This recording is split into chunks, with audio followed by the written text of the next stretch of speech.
Per 9000's Game Room. I wasn't really sure what I was going to review when I was writing my 41st SNES review. Several games nearly made their way into the SNES to instead be pulled out at the last instant. I've tried to keep things as mixed up as possible and offer variety and surprise, so I've jumped from games that launched early in the machine's life, then to late games and backwards and forwards, pinballing all over the place. Sometimes though there's been a degree of method behind my madness, and that was the case when I did this one, Killer Instinct. I laid a bit of groundwork for this. First I made sure that I'd already talked about Street Fighter II The World Warrior, because this game is the ground stick every other fighting game ends up being judged against. And I also made sure to have talked about Battletoads. You might remember that I said that in the early days of the SNES Rare released very little, so really they jumped straight from Battletoads in Battlemaniacs to this game and Donkey Kong Country. These games, Killer Instinct and Donkey Kong, were made using the expensive workstations that they'd funneled all of their NES game profits into. So Killer Instinct is a fighting game developed by Rare, published by Midway and Nintendo. It was originally released as an arcade game during the summer of 1994.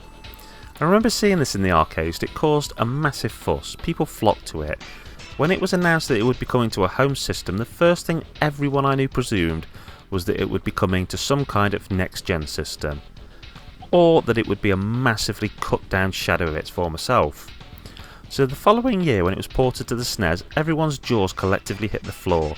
There was cheering, shouting, and the usual unfortunate fanboy prodding of Mega Drive Genesis owners, some of which tried to counter the argument for format superiority with the fact that Eternal Champion's Challenge from the Dark Side was exclusive to the Mega CD. Ooh. Yeah, the less said there, probably the better.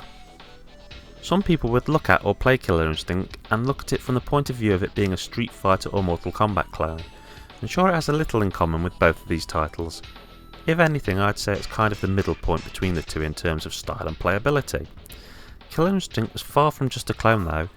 It had graphics the likes of which had never been seen in a home console game, but there was more to it though. It actually had a few gameplay elements that were unique to fighting games at the time of its release, some of which have been adapted by many other games. Similar ideas might have been tried in other games, but KI is the one that made them well known. Instead of fighting enemies in a best of 3 rounds bout, each player has 2 life bars. The player that depletes both of the other player's life bars first wins. The game also introduced auto seconds, which allow players to press a certain sequence of buttons to make characters automatically perform combos on opponents. Also featured in the game are combo breakers, special moves that can interrupt combos. For anyone who's been playing a fighting game and found themselves stuck in a life bar smashing sequence of hits that they just can't get away from, combo breakers are and were a godsend. The graphics at the time were amazing. They haven't aged brilliantly though. Street Fighter II has definitely aged better in this regard, but the sound in this game is out of this world, and not just out of this world in terms of game music, it's actually brilliant music in its own right, which probably explains one of the reasons that the game originally came with a CD called Killer Cuts, featuring its music. Still to this day I have a track from this disc on my phone so that I can listen to it as I travel. I think that the game still more than has the quality of gameplay needed to drag you in. Sure, people will say that there's only 10 characters and that once you've finished it with all of them, there is not a lot to do. And yes, this is kind of true, but if you have 2 pads and a friend or two, this game can last forever. You can get along playing it in a button mashing manner, but if you want to see all the game has to offer, then it takes a lot of time and skill to see everything. All of the combos, all of the finishes. Yes, there's only 10 characters, but there's no palette swapping. They're all fully independent characters with their own movesets and fighting styles, and each one of them has a story behind them. Even given all the years that have gone past, I find myself needing to give this game a high score. I think I need to give the game an 8, it's just that good. I've got 2 copies of this, one's American and the other is English. They're both carts only, unfortunately.